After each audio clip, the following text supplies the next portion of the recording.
இந்த டிபேட்டுக்கு உங்க எல்லாரையும் வரவேற்கிறோம். இன்னைக்கு நாம எதை பத்தி பேச போறோம்னா, நம்ம உடல் நலத்தை எப்படி பாத்துக்கிறதுங்கிறதுல இருக்கிற 2 முக்கியமான அணுகுமுறைகளை பத்தி தான். ஒன்னு, நம்ம உடம்புக்குள்ளேயே இயற்கையா இருக்கிற அந்த பிரமாதமான தன்னைத்தானே சரி செஞ்சுக்கிற சக்தியை நம்புறது, அதை பலப்படுத்துற மாதிரி வாழ்றது. இன்னொன்னு, இப்ப இருக்கிற நவீன அலோபதி மருத்துவம், அதாவது சயின்ஸ் அடிப்படையில் இருக்கிற வழிமுறைகளை நம்புறது. இந்த விவாதம் நமக்கு கிடைச்சிருக்கிற சில தகவல்களோட அடிப்படையில் நடக்குது. அப்போ ஆரோக்கியமா இருக்கிறதுக்கு எதுங்க சிறந்த வழி? நம்ம உடம்போட சக்தியை நம்புறதா, இல்ல சயின்ஸ் உதவியை நாடுறதா, இல்ல ரெண்டையும் சேர்த்து பார்க்கணுமா? இதை தான் நம்ம இன்னைக்கு யோசிக்க போற கேள்வி. நான் உடம்போட அந்த சுய குணப்படுத்தும் சக்தி, இயற்கை வாழ்க்கை முறை, இதோட முக்கியத்துவத்தை பத்தி பேச போறேன். நான் நவீன அலோபதி மருத்துவத்தோட அவசியத்தையும் அது செஞ்சிருக்கிற அறிவியல் சாதனைகளையும் பத்தி என் கருத்துக்களை முன்வைக்க போறேன். சரி, அப்போ என் தரப்பு வாதத்தை நான் சொல்றேன். முதல்ல நம்ம மனுஷன் உடம்புங்கிறதே தன்னைத்தானே சரி பண்ணிக்கிற ஒரு அற்புதமான மிஷின் மாதிரி. இது ஏதோ சும்மா சொல்ற விஷயம் இல்ல. நம்ம நோய் எதிர்ப்பு மண்டலம்னு ஒன்று இருக்கு இல்லையா, அதுதான் இதுக்கு பெரிய சாட்சி. இந்த டி செல்கள், பி செல்கள், அப்புறம் அந்த நினைவக செல்கள்னு எத்தனையோ நுட்பமான விஷயங்கள் ஒன்னா சேர்ந்து வெளியில இருந்து வர்ற தேவையில்லாத விஷயங்களை, குறிப்பா நோய்க்கிருமிகளை எதிர்த்து போராடுது. நாம சாதாரணமா நோயின்னு பயப்படுற காய்ச்சல், சளி இதெல்லாம் கூட உண்மையிலே நோயே கிடையாதுங்க. அது நம்ம உடம்பு தன்னைத்தானே பாதுகாத்துக்கிற சில வழிகள். இப்ப பாருங்க, காய்ச்சல் வரும்போது உடம்பு சூடாகுது இல்லையா, அப்போ நோய் எதிர்ப்பு மண்டலம் இன்னும் வேகமா வேலை செய்யும். அதே நேரத்துல கிருமிகள் வரதும் கொஞ்சம் கம்மியாகும். இதை போய் நாம அவசரப்பட்டு மருந்து கொடுத்து நிறுத்தினா அது உடம்போட இயற்கை வேலையை தடுக்கிற மாதிரி ஆயிடாதா? அதுக்கு பதிலா நல்ல சத்துள்ள இயற்கையான சாப்பாடு, போதுமான அளவுக்கு தண்ணி குடிக்கிறது, யோகா, தியானம் மாதிரி பயிற்சிகள், நல்ல தூக்கம், அப்புறம் மன அழுத்தத்தை குறைச்சிக்கிறது, இதெல்லாம் செஞ்சாலே நம்ம நோய் எதிர்ப்பு சக்தி தானா பலமாயிடும். உதாரணத்துக்கு, நல்லா ஆழ்ந்து தூங்குனாலே நம்ம நோய் எதிர்ப்பு செல்கள் கிருமிகளை கண்டுபிடிக்கிறதும் தாக்குறதரனும் நல்லா இருக்கும்னு சொல்றாங்க. இன்னொரு பக்கம் பார்த்தீங்கன்னா, இந்த அலோபதி மருத்துவம், அதுல சில பக்க விளைவுகள் இருக்கு. அப்புறம் இந்த நீரிழிவு மாதிரி நாள்பட்ட நோய்களுக்கு ஒரு நிரந்தர தீர்வு இல்லாம வாழ்க்கை முழுக்க மருந்து சாப்பிட வேண்டியிருக்கு. அதோட இந்த மருத்துவத்துறையே பெரிய லாபம் பார்க்குற ஒரு பிஸ்னஸ் மாதிரி மாறிடுச்சுங்கிறதும் கொஞ்சம் யோசிக்க வேண்டிய விஷயம்தான். நீங்க சொல்ற கருத்துக்களை நான் மதிக்கிறேன். இயற்கை வழிகள் ஆரோக்கியமா இருக்கிறதுக்கும் நோய் எதிர்ப்பு சக்திக்கும் நல்லதுங்கிறத நானும் ஒத்துக்கிறேன். அதுல மாற்று கருத்து இல்ல. ஆனா இதுக்குன்னு சில எல்லைகளும் இருக்குல்ல, அதையும் நாம பார்க்கணும். ரொம்ப தீவிரமான நோய்கள் வரும்போது, இல்ல எதிர்பாராத விபத்துக்கள் நடக்கும்போது, உயிருக்கே ஆபத்துங்கிற நிலைமையில அங்க நவீன அலோபதி மருத்துவம் தானே நம்மள காப்பாத்துது. உதாரணத்துக்கு, ஒரு பயங்கரமான பாம்பு கடி, இல்ல கட்டுக்கடங்காம பரவுற ஒரு பாக்டீரியா தொற்று, இல்ல கேன்சர் சிகிச்சை, உறுப்பு மாற்று அறுவை சிகிச்சை, இந்த மாதிரி சமயத்துல இயற்கை முறைகள் மட்டுமே போதுமா? சொல்லுங்க. நிச்சயமா இல்ல. அலோபதிங்கிறது பல வருஷமா நடந்த அறிவியல் ஆராய்ச்சி, எத்தனையோ சோதனைகள், டேட்டா, இதன் அடிப்படையிலே இயங்குது. நோய்களை கரெக்டா கண்டுபிடிக்கிற கருவிகள், அறிகுறிகளை கட்டுப்படுத்துற மருந்துகள், பெரிய ஆபத்து வராம தடுக்கிற சிகிச்சைகள்னு இதோட பங்கு ரொம்ப பெருசு. இப்ப நீரிழிவு நோயாளிகளை எடுத்துக்கிட்டீங்கன்னா, அவங்களுக்கு சர்க்கரை அளவை கட்டுப்படுத்துறது மூலமா சிறுநீரகம் போறது, இதய நோய் வர்றது மாதிரி பெரிய பிரச்சனைகளை அலோபதி தடுக்குது. நீங்க ஆன்டிபயோட்டிக் பத்தி சொன்னீங்க. ஆமா, அதுல ஒரு கவலை இருக்கு. ஆனா பிரச்சனை அந்த மருந்துல இல்ல, அதை நாம தப்பா பயன்படுத்துறதுல தான் இருக்கு.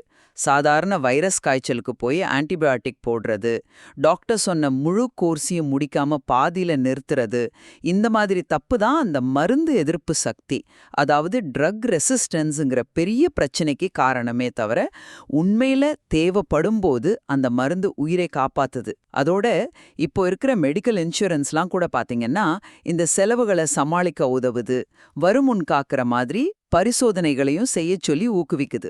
சரிதான், நீங்க சொல்ற மாதிரி அவசர சிகிச்சைகள்ல அலோபதியோட பங்கு முக்கியம்தான், மறுக்கல.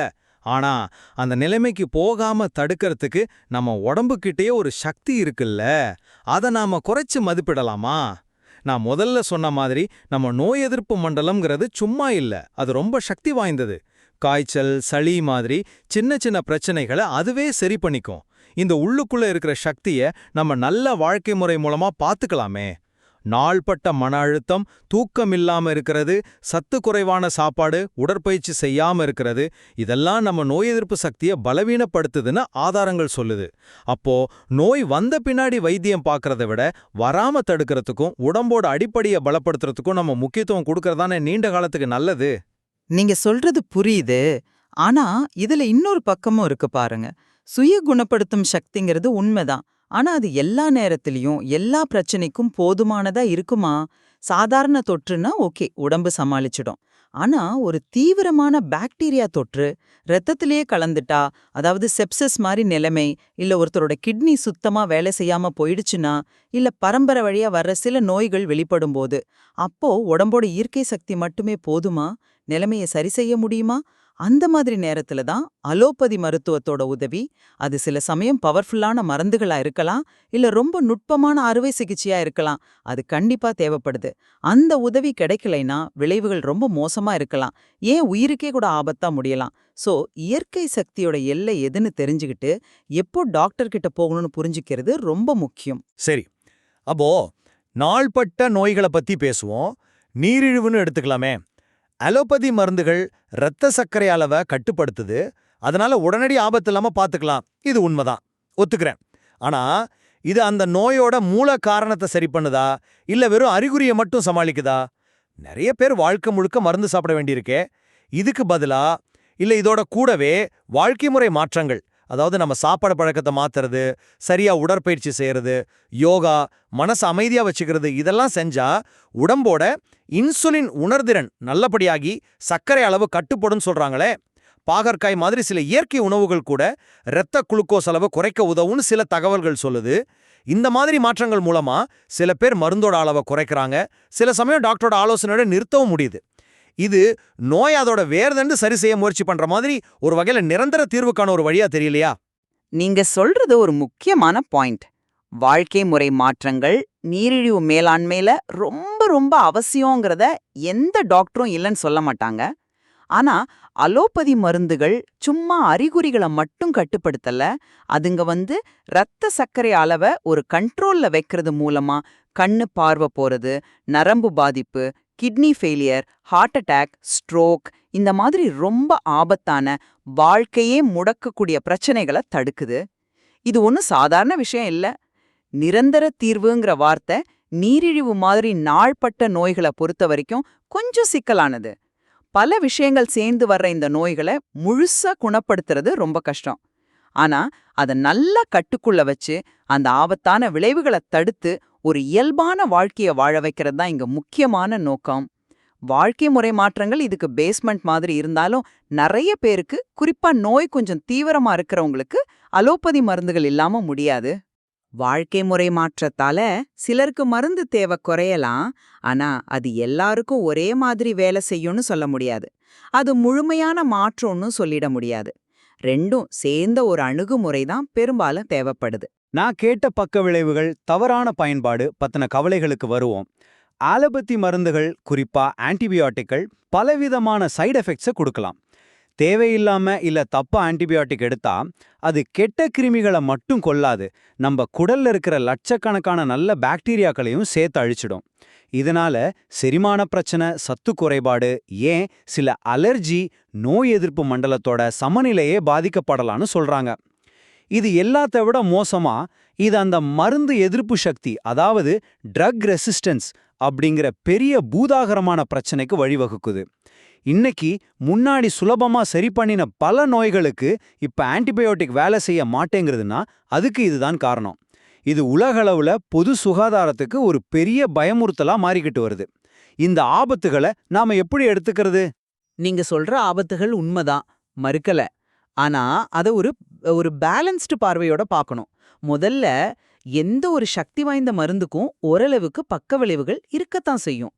டாக்டர்ஸ் ஒரு மருந்து எழுதும்போது அதோட நன்மை வரக்கூடிய பக்க விளைவுகளை விட அதிகமா இருக்கான்னு யோசிச்சுதான் முடிவு பண்ணுவாங்க. கோடிக்கணக்கான உயிர்களை காப்பாத்தின பெருமை அலோபதி மருந்துகளுக்கு இருக்கு. ஆன்டிபயோட்டிக் எதிர்ப்பு சக்திங்கிறது நான் முன்னாடியே சொன்ன மாதிரி மருந்தால வர்றதை விட அதை நாம கண்மூடித்தனமா தப்பா பயன்படுத்துறதால தான் ஜாஸ்தியா வருது. வைரஸ் காய்ச்சலுக்கு ஆன்டிபயோட்டிக் கேட்கறது, டாக்டர் சொன்ன டோஸ் கால அளவுபடி சாப்பிடாம இருக்கிறது, இதெல்லாம் தான் முக்கிய காரணம்.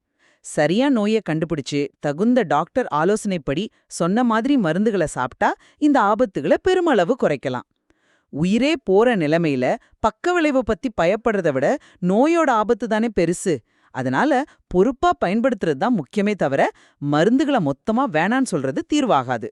சரி, அடுத்து இந்த மருத்துவ முறைகளோட பொருளாதாரம் பத்தி பார்ப்போம்.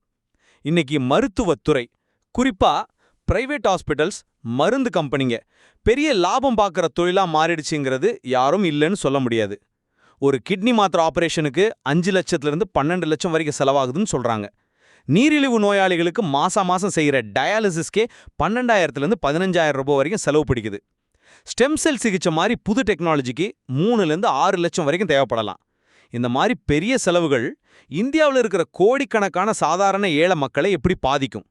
மருத்துவ செலவுக்காக கடன் வாங்கி சொத்தெல்லாம் இழக்கிற குடும்பங்கள் எத்தனையோ இருக்கு. அமெரிக்கா மாதிரி நாடுகள்ல மொத்த உள்நாட்டு உற்பத்தியில ஜிடிபி பெரும்பகுதி ஹெல்த்துக்கு செலவு பண்ணியும் மற்ற வளர்ந்த நாடுகளை விட ஆரோக்கிய குறியீடுகளில் பின்தங்கி இருக்கிறதா ஒரு தகவல் சொல்லுது. இது இந்த லாப நோக்கு சிஸ்டத்தோட செயல்திறனை பத்தி கேள்வி எழுப்புது இல்லையா? இந்த பிசினஸ் மயமாதல் சிகிச்சையோட தரத்தையும் அது மக்களை போய் சேர்ற விதத்தையும் பாதிக்காதா? நீங்க சொல்ற இந்த செலவு விஷயம் ஒரு பெரிய பிரச்சனை தான், நான் ஒத்துக்கிறேன். ஆனா இதுக்கு தீர்வுகளும் இருக்கு. மெடிக்கல் இன்சூரன்ஸ் பாத்தீங்கன்னா இந்த பணச்சுமையை கணிசமா குறைக்க உதவுது. அரசாங்கத்தோட திட்டங்களும் இருக்கு, பிரைவேட் இன்சூரன்ஸும் இப்போ நிறைய வந்திருக்கு. அது மட்டும் இல்லாம இப்போ நிறைய இன்சூரன்ஸ் கம்பெனிங்க வெறும் நோய்க்கு ட்ரீட்மெண்ட் கொடுக்கறதுக்கு மட்டும் பணம் தராம வருஷம் ஹெல்த் செக்அப் பண்ணிக்கிறது, நல்லா வாழ்றதுக்கு அட்வைஸ் பண்றதுன்னு தடுப்பு நடவடிக்கைகளையும் என்கரேஜ் பண்றாங்க. இது ஒரு நல்ல விஷயம். நவீன மருத்துவத்தோட வளர்ச்சி, அதாவது புது புது மருந்துகள் கண்டுபிடிக்கிறது, ஹைடெக் கருவிகள் கொண்டு வர்றது, ரொம்ப சிக்கலான ஆபரேஷனை செய்ய முடியறது, இதுக்கெல்லாம் பின்னாடி பெரிய அளவுல ரிசர்ச் அண்ட் டெவலப்மெண்ட் R&D முதலீடு இருக்கு. அதனால தான் சில ஹைடெக் சிகிச்சைகள் விலை அதிகமா இருக்கு. ஆனா அதெல்லாம் முன்னாடி சரி பண்ணவே முடியாதுன்னு நினைச்ச பல நோய்களுக்கு தீர்வு கொடுக்குது, ஆயுள கூட்டுது, வாழ்க்கை தரத்தை மேம்படுத்துது. செலவை குறைக்கிறதுக்கும் எல்லாருக்கும் மருத்துவம் கிடைக்கிறதுக்கும் அரசாங்கமும் மத்த அமைப்புகளும் இன்னும் முயற்சி பண்ணணுங்கிறது உண்மைதான். ஆனா அதுக்காக சயின்ஸோட வளர்ச்சியையும் அதனால கிடைக்கிற நன்மைகளையும் நம்ம ஒதுக்கிட முடியாது. செலவு பிரச்சனைக்கு தீர்வு காண்றது வேற, மருத்துவத்தோட மதிப்பையே குறைச்சி எடை போடுறது வேற. நம்ம கலந்துரையாடலோட நிறைவுக்கு வந்துட்டோம்னு நினைக்கிறேன். என்னோட தரப்புல சுருக்கமா சொல்லணும்னா, நம்ம உடம்போட இயற்கையான தன்னைத்தானே சரி செஞ்சுக்கிற திறனை மதிக்கணும். ஆரோக்கியமான சாப்பாடு, உடற்பயிற்சி, மன அமைதி, இது சேர்ந்த ஒரு முழுமையான வாழ்க்கை முறையை ஃபாலோ பண்றது தான் ஆரோக்கியத்துக்கு அடிப்படை. அலோபதி மருத்துவம் தேவைப்படும்போது அதோட அவசியத்தை உணர்ந்து அதோட நன்மை தீமைகளை சரியா புரிஞ்சுக்கிட்டு ரொம்ப கவனமா அதை அணுகணும். இதுதான் என் நிலைப்பாடு. சரி, ஏன் பார்வையில நோய்களை தடுக்கிறதுக்கும் பொதுவா ஆரோக்கியமா இருக்கிறதுக்கும் இயற்கை வழிகளும் நல்ல வாழ்க்கை முறையும் பேஸ்மெண்ட் மாதிரி, இதை நான் ஏத்துக்கிறேன். அதே நேரத்துல ரொம்ப தீவிரமான நோய்கள், அவசர மருத்துவ தேவைகள், சிக்கலால உடல்நல பிரச்சனைகள் வரும்போது நவீன அலோபதி மருத்துவத்தோட அறிவியல் ரீதியான அணுகுமுறையும் அது உயிரை காப்பாத்துற திறனும் அதுக்கு ஈடு இணை இல்ல. பிரச்சனை அலோபதியே கிடையாது, அதை நம்ம எப்படி பொறுப்பா சரியா பயன்படுத்துறோங்கிறதுல தான் இருக்கு. ஆமா, இந்த பேச்சுவார்த்தை மூலமா ஒரு விஷயம் நல்லா புரியுது. இயற்கை வழிகளும் அல்லோபதி மருத்துவமும் ஒன்னுக்கொன்னு எதிரிங்க இல்ல. அதுங்க தேவைக்கு ஏத்த மாதிரி ஒன்னுக்கொன்னு உதவியா இருக்கக்கூடியவை. நோய்கள் வராம தடுக்கிறதுக்கும் உடம்போட அடிப்படை ஆரோக்கியத்தை பலப்படுத்துறதுக்கும் இயற்கை முறைகளும் வாழ்க்கை முறை மாற்றங்களும் ரொம்ப உதவும். அதே சமயத்துல சீரியஸான நோய்கள், விபத்துகள், எமர்ஜென்சி நேரத்துல அல்லோபதியோட அறிவியல் தலையீடு உயிரை காப்பாத்த அவசியமாகுது. ஆமா, கரெக்டா சொன்னீங்க. நம்ம உடல்நலம் பத்தி முடிவெடுக்கும்போது இந்த 2 வழிகளோட பலம் என்ன, பலவீனம் என்னன்னு நமக்கு ஒரு தெளிவான புரிதல் வேணும். இப்போ இருக்கிற உலகத்துல ஒரு சமநிலையான புத்திசாலித்தனமான வழிங்கிறது ஆரோக்கியமான வாழ்க்கை முறை மூலமா முடிஞ்ச வரைக்கும் நோய்களை தடுத்துக்கிறதும், தவிர்க்க முடியாத நிலைமையில நல்ல மருத்துவ நிபுணர்களோட ஆலோசனைப்படி சரியான நேரத்துல சரியான அலோபதி சிகிச்சையை எடுத்துக்கிறதும் தான். நம்ம பார்த்த இந்த தகவல்கள்லயே இன்னும் ஆழமா யோசிக்கவும் கத்துக்கவும் நிறைய விஷயங்கள் இருக்கு.